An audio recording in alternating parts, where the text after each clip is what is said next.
ауылда Әнуар деген мейірімді адам өмір сүрген екен. Мына орайы не болып кетті? Отқа ағаш тастайын да, ұйықтайын.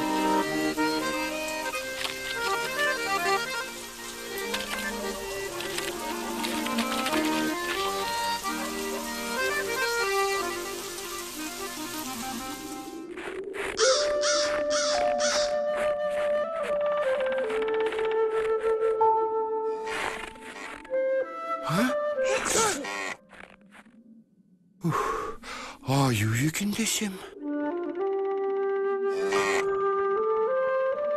Әй, Güzel, бұл жерде неге адасып жүрсің?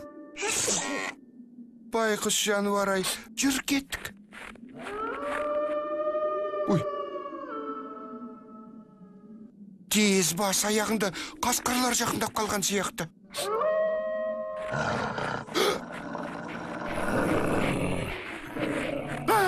Güzel, tez kaçtık.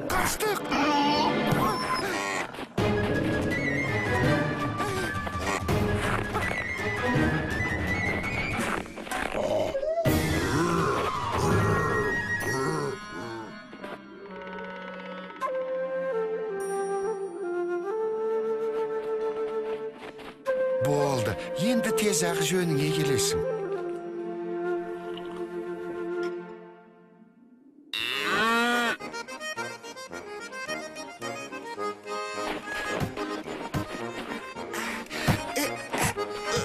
Сөйтіп Güzel Әнуардың үйінде қалды. Шалға үй шаруасын тындыруға көмектесті.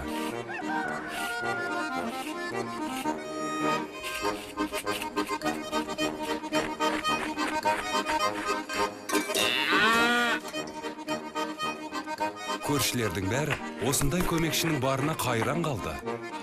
Өмірімде мұндай ақылды сиырды көрмеппін. Ал ауылдың екінші басында Мұса тұратын еді. Сен не, өзіңді менен ақылды санайсың ба? Неменеге тесілесің? Ауыл емес қарақшылардың ұясы дерсің. Мен бәріңе көресілерімді көрсетем, өңшең оңбаған. Қайда көз салсаң да күлең алаяқты көресің. Өй! Мұнау менің сиырым ғой. Мұса, не болды? Андағы сүт менікі. Әкел бері. Мұса, мұның не? Барлақшы. Не? Қане қайтыға? Үйге қайт дедім. Мұса, сенің есің ауған бөзі. Жібер кәне. Сен менің сиырымды ұрладың. Сен менің сүтімді ұрладың. Ұрлықшы.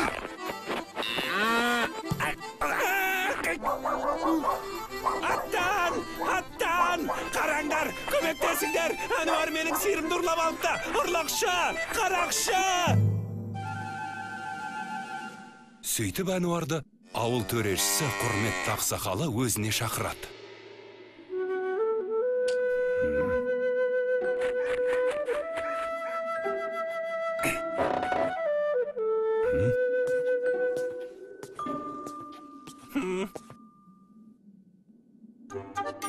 Сонымен Әнуар, сен сиырды орманнан тауып алдың деймісің? Иә. Ал сен Мұса, бұл сиыр сенікі демекшісің. Әрине менікі. Әнуар оны ұрлап алыпты. Мен оны ұрлағам жоқ. Орманнан тауып алдым. Оны ұрламақшы болған сен. Міне, қараңдар. Мынау менің таңбам. Яғни сиыр да менікі деген сөз.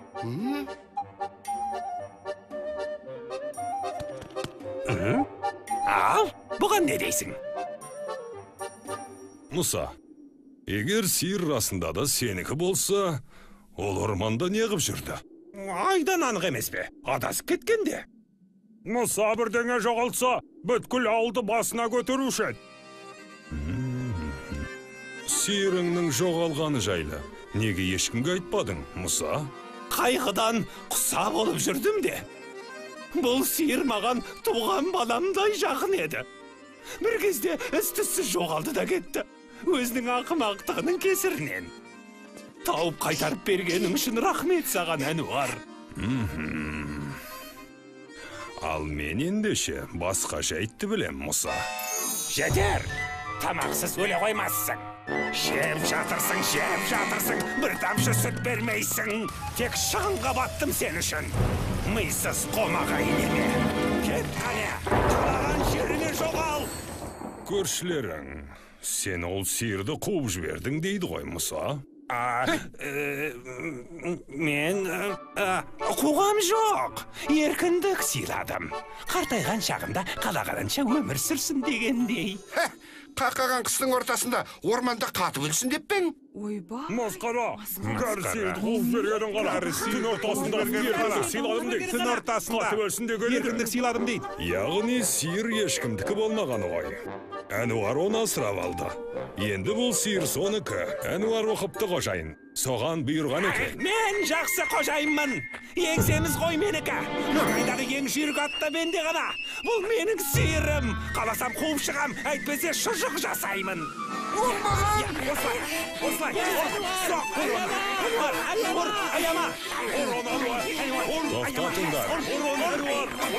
Қане доғарыңдар. Тоқтат! Сиыр ең жайлы қожайынға бұйырады. Ертең менің 3 сұрағыма жауап бересіңдер. Сөйтіп қайсың артық екеніңді анықтаймыз. Кімнің үздік екені онсыз да белгілі. Опасыздар, қарақшылар.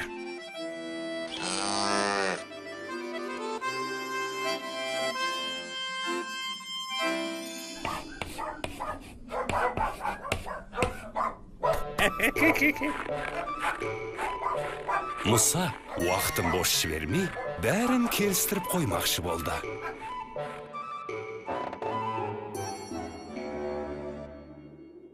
Ал егер алмай қойса ше?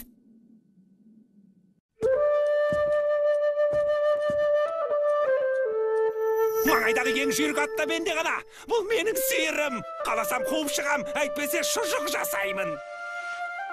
Төреші Әнуарды аяп, сайыста көмектеспекші болды.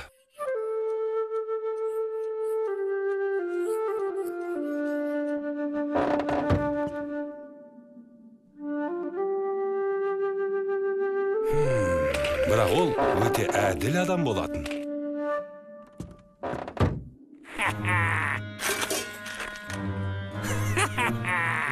Дайын жауаптар. Бірінші сұрақ, екінші, үшінші, енді жеңіс менікі. Әрі тегін.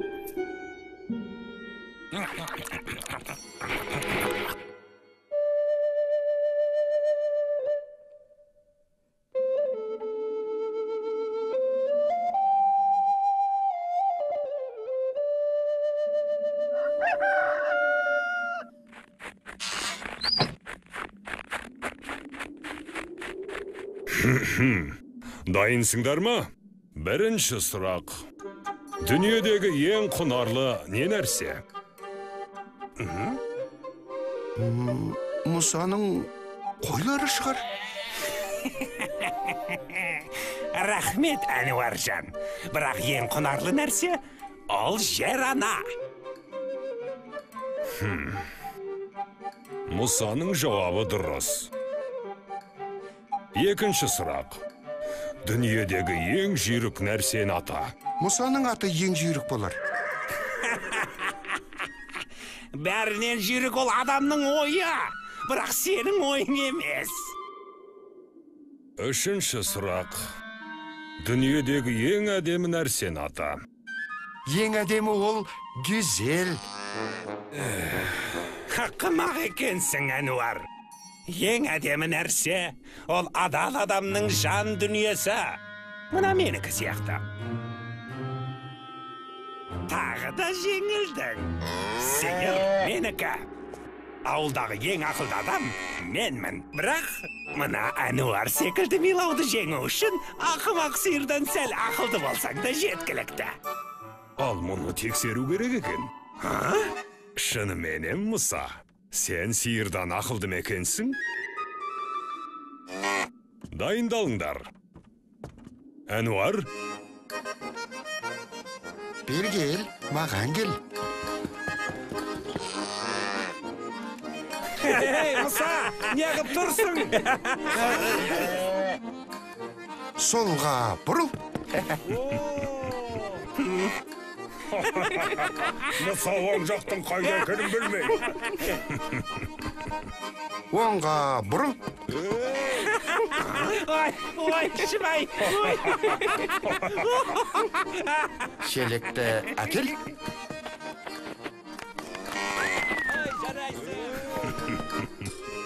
Ақылдың менің.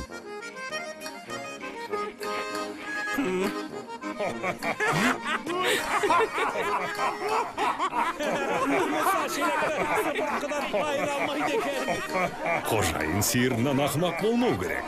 Оны өзіңде түсінесің ғой, Мұса. Әнуар, сиыр сенікі. Әнеки. Ал Мұса басқа ауылға көшіп кетті. Себебі ол жердегілер оның сиырдан да ақымақ екенін білмейтін.